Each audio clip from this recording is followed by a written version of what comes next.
नमस्कार बच्चों।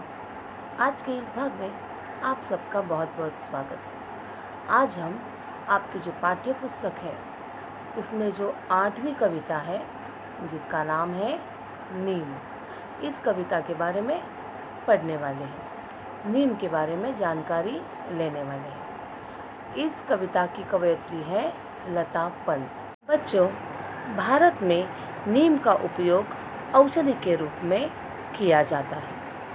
आज के समय में बहुत सी ऐसी दवाइयाँ हैं जिसमें नीम की पत्ती का इस्तेमाल किया जाता है। नीम के पेड़ के हर अंग का उपयोग औषधि के लिए किया जा सकता है। भारत में तो नीम का पेड़ अपने घर के सामने लगाना शुभ माना जाता है।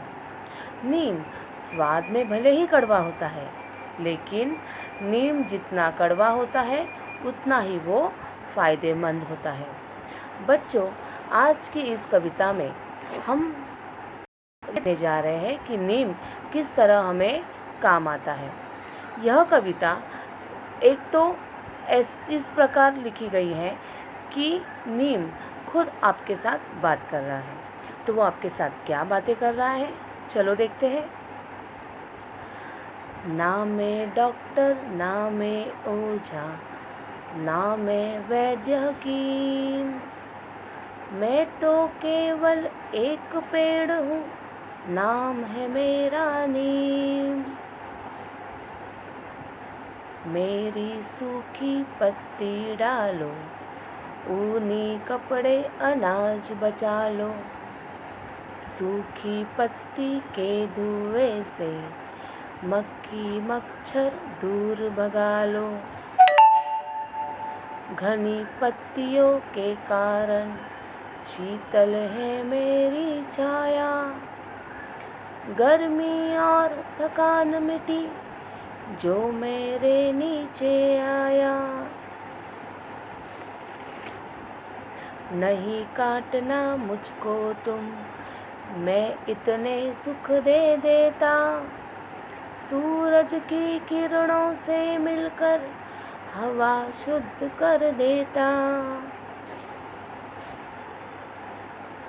सूरज तारे धरती चांद की जब तक चले कहानी, हमेशा सबको सुख देने की है मैंने मन में ठानी, है मैंने मन में ठानी।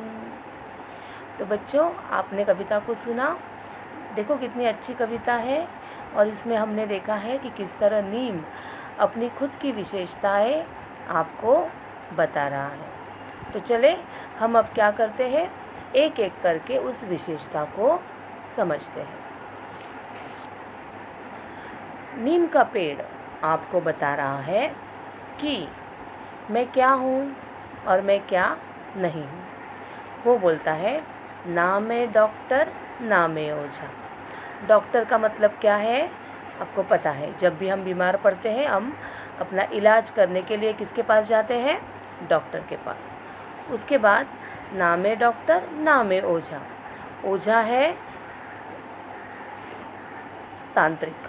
तांत्रिक मतलब आपने सुना होगा कि तंत्र विद्या का इस्तेमाल करके ये ऐसे बताते हैं कि हम आपका रोग दूर करेंगे, लेकिन ऐसा कभी होता नहीं। उसके बाद नाम है वैद्य हकीम। वैद्य हकीम मतलब क्या, तो जो जड़ी बूटियों का इस्तेमाल करके हमारा उपचार करते हैं, आयुर्वेदिक तरीके से अपना उपचार करते हैं, उन्हें हम कहते हैं वैद्य हकीम। तो ये पेड़ आपको बोल रहा है कि ना मैं डॉक्टर हूँ, ना मैं ओझा हूँ और ना मैं वैद्य हकीम हूँ। तो मैं कौन हूँ, मैं हूँ केवल एक पेड़ और मेरा नाम है नीम। मैं तो केवल एक पेड़ हूँ, नाम है मेरा नीम। अब देखो बच्चों, यहाँ पर ये पेड़ आपको बोल रहा है कि मैं डॉक्टर नहीं हूँ, ओझा नहीं हूँ, लेकिन वो क्या बोल रहा है कि मैं आपके सारे बीमारियाँ दूर करता हूँ।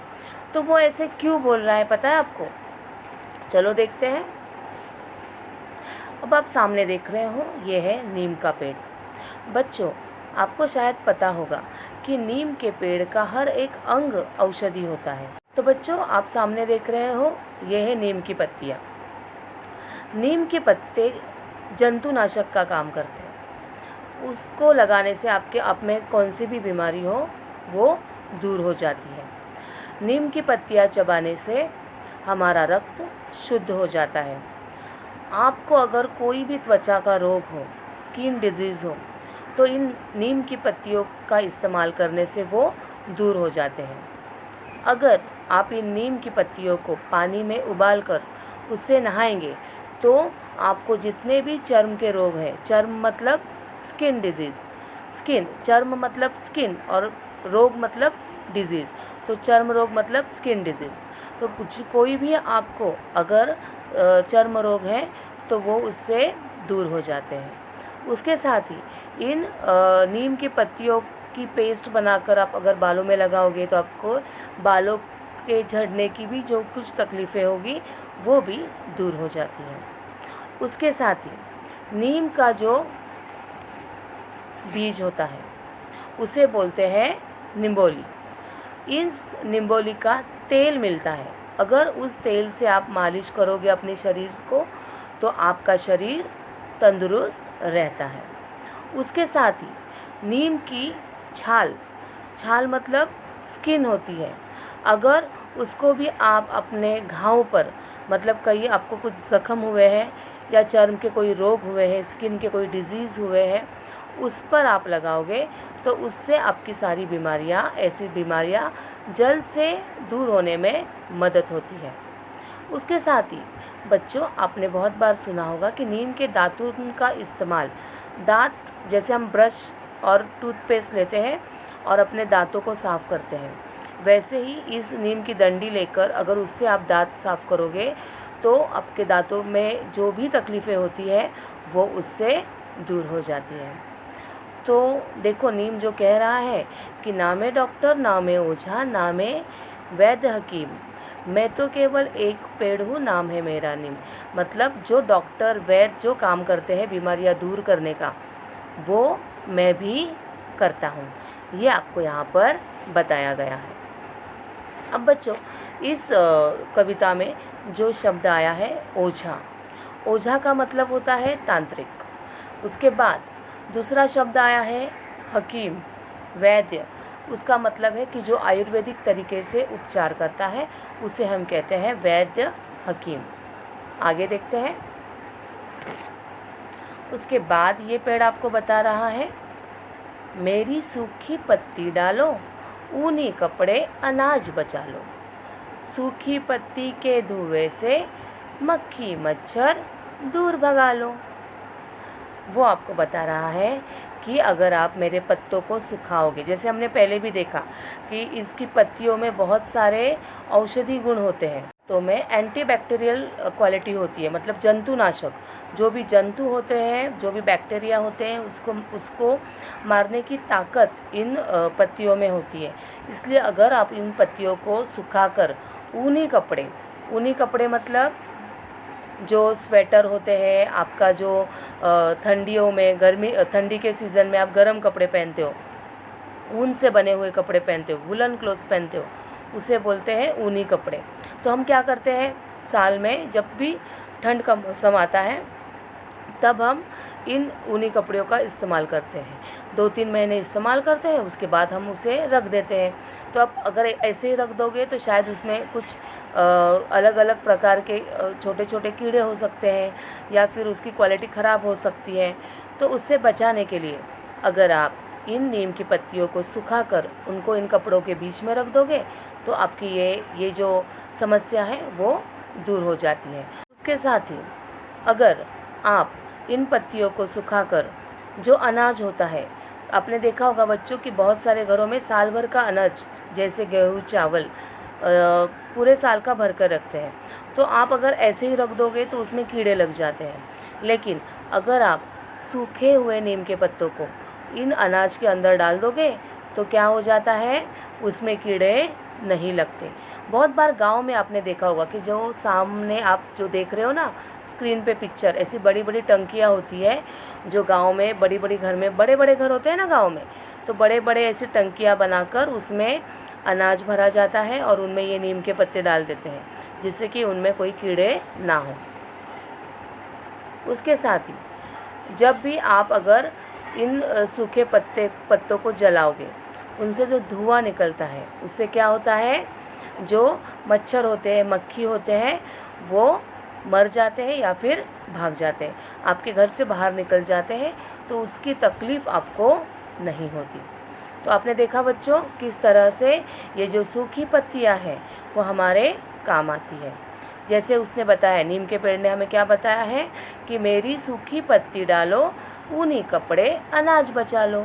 आप अगर मेरी सूखी पत्ती अनाज में, ऊन के कपड़ों में रखोगे तो उससे आपके कपड़े भी सही ढंग से रहेंगे और आपका अनाज भी खराब नहीं होगा।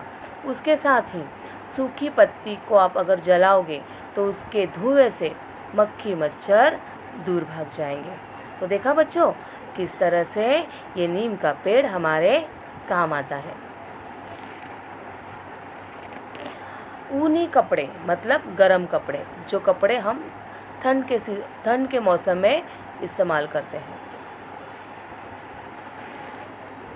आगे देखते हैं बच्चों, घनी पत्तियों के कारण शीतल है मेरी छाया, गर्मी और थकान मिटी जो मेरे नीचे आया। अब घनी पत्तियाँ, आपने देखा होगा कि ये जो पेड़ होता है ना, उसकी पत्तियाँ बहुत घनी होती है। घनी का मतलब होता है कि बहुत सारी पत्तियाँ उसमें होती है। तो क्या होता है, इस पेड़ की जो छाया नीचे गिरती है, जो शैडो नीचे गिरती है, वो भी बहुत गहरी होती है, बहुत घनी होती है, बहुत ठंडी होती है। तो जब भी आप उसके नीचे बैठोगे आपको बहुत ही ठंडक महसूस होती है। और गर्मी और थकान, अगर आप धूप में चल के आए हो, बहुत थके हुए हो और इस पेड़ के नीचे अगर आप बैठ जाते हो या लेट जाते हो तो आपकी सारी थकान मिट जाती है, क्योंकि उसकी छाया बहुत ही शीतल, बहुत ही ठंडी होती है। तो इसलिए जो भी थका हारा आदमी उसके नीचे आ जाता है, आराम करता है, तो उसे बहुत ही अच्छा महसूस होता है। घनी मतलब बहुत, शीतल मतलब ठंडी और छाया का मतलब है छाँव, शैडो। बच्चों आज हम कविता का इतना ही भाग पढ़ेंगे, उसका जो बचा हुआ हिस्सा है वो हम अगले भाग में पढ़ेंगे, ठीक है। तो चलो एक बार फिर से हम कविता का वाचन करते हैं। आप भी मेरे साथ पढ़ने की कोशिश करेंगे। ना मैं डॉक्टर, ना मैं ओझा, ना मैं वैद्य हकीम, मैं तो केवल एक पेड़ हूँ, नाम है मेरा नीम। मेरी सूखी पत्ती डालो, ऊनी कपड़े अनाज बचा लो, सूखी पत्ती के धुएं से मक्खी मच्छर दूर भगा लो। घनी पत्तियों के कारण शीतल है मेरी छाया, गर्मी और थकान मिटी जो मेरे नीचे आया। नहीं काटना मुझको तुम, मैं इतने सुख दे देता, सूरज की किरणों से मिलकर हवा शुद्ध कर देता। सूरज तारे धरती चांद जब तक चले कहानी, हमेशा सबको सुख देने की है मैंने मन में ठानी, है मैंने मन में ठानी। तो बच्चों ये कविता जितनी आज हमने पढ़ी है, मेरे ख्याल से आपको वो समझ में आई होगी। तो अब हम क्या करेंगे, इस पढ़े हुए भाग के ऊपर किस तरह से प्रश्न पूछे जा सकते हैं वो देखेंगे। प्रश्न पहला है, निम्नलिखित प्रश्नों के उत्तर एक वाक्य में लिखिए। उस पर जो पहला प्रश्न है वो हम देखते हैं। नीम के पत्तों का स्वाद कैसा होता है? उत्तर है नीम के पत्तों का स्वाद कड़वा होता है। मैंने जब ये आपको अलग अलग चित्र बताए थे उसमें भी आपको बताया था कि नीम के पत्ते अगर टेस्ट में स्वाद में कड़वे होते हैं लेकिन उसका फ़ायदा हमें बहुत ज़्यादा होता है। जैसे हम लोग जो दवाई लेते हैं वो भी तो बहुत कड़वी होती है लेकिन उससे हमें बहुत ही फ़ायदा होता है। दूसरा प्रश्न है नीम के फल को क्या कहते हैं? बच्चों, मैंने आपको जो कुछ स्लाइड्स बताई थी उसमें नीम का फल भी मैंने आपको बताया था। तो ये नीम का जो फल होता है उसे बोलते हैं निम्बोली, और इस निम्बोली का तेल अगर आप अपने शरीर पर लगाओगे, उससे मालिश करोगे तो उससे आपको बहुत फ़ायदा होता है। जो भी शरीर में दर्द होता है वो सब निकल जाता है। और मैंने ये भी आपको बताया था कि नीम बहुत ही एंटीबैक्टीरियल उसमें गुण होते हैं, जंतुनाशक गुण होते हैं, तो उसको आपको जो स्किन की बीमारियां होगी, त्वचा रोग होंगे, वो भी उससे निकल जाते हैं। पांचवा प्रश्न हम देखेंगे, नीम की सूखी पत्तियां किसे सुरक्षित रखती हैं? उसका उत्तर है नीम की सूखी पत्तियां अनाज और ऊनी कपड़ों को सुरक्षित रखती है। लेकिन बच्चों, यहाँ पर हमें नीम की पत्तियों को हमेशा सुखाना होता है। अच्छी तरह से आप सुखाओगे, उसके बाद ही आपको उसको ऊनी कपड़ों और अनाज में रखना है। गीली हुई पत्तियों को नहीं रखते। गीली पत्तियों का इस्तेमाल अलग चीज़ों के लिए किया जाता है, सूखी पत्तियों का इस्तेमाल अलग चीज़ों के लिए किया जाता है। और एक प्रश्न देखेंगे, प्रश्न दूसरा, सही विधान के सामने सही और गलत विधान के सामने गलत लिखिए। बच्चों, अब हमने ये कविता पढ़ी है, उस पर आधारित कुछ विधान मतलब कुछ स्टेटमेंट, कुछ वाक्य आपको यहाँ दिए गए हैं। आपको वो पढ़ने के बाद बताना है कि वो वाक्य सही है या गलत। पहला वाक्य है, नीम के पेड़ की पत्तियाँ घनी होती है। घनी मतलब नीम के पेड़ को बहुत सारी पत्तियाँ होती हैं और उस वजह से उसकी छाँव भी, उसकी छाया भी घनी पड़ती है। ये हमने पढ़ा है। तो मुझे आप बताइए ये सही है या गलत? तो बच्चों, इसका जवाब है सही।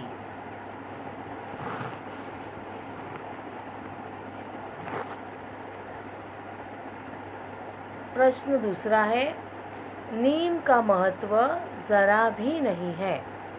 अब हमने देखा ना कि ये पेड़ कितना उपयुक्त होता है औषधि के लिए या फिर दवाई के लिए। अलग अलग तरह से इसका इस्तेमाल किया जाता है। तो वो ज़रा भी उसका महत्व नहीं है, ऐसे हम बोल सकते हैं क्या? नहीं। मतलब ये जो वाक्य है वो कैसा है? गलत। नीम का महत्व ज़रा भी नहीं है, ये गलत वाक्य है। नीम का महत्व बहुत ज़्यादा होता है। उसके बाद जो तीसरा वाक्य है वो देखेंगे, नीम की पत्तियाँ जंतुनाशक होती हैं। हमने इसमें पढ़ा ही है कि नीम की पत्तियाँ अगर उसका रस लगाएंगे हम लोग, उसका पेस्ट बना के लगाएंगे तो उससे जंतु सारे मर जाते हैं। इसलिए नीम की पत्तियाँ कैसी होती है? जंतुनाशक होती है। मतलब ये वाक्य कैसा है? सही। चौथा प्रश्न है, नीम की पत्तियों के धुएं से मक्खियाँ नहीं भागती। बच्चों, हमने इस कविता में पढ़ा था कि सूखी पत्ती के धुएं से मक्खी मच्छर दूर भगाओ।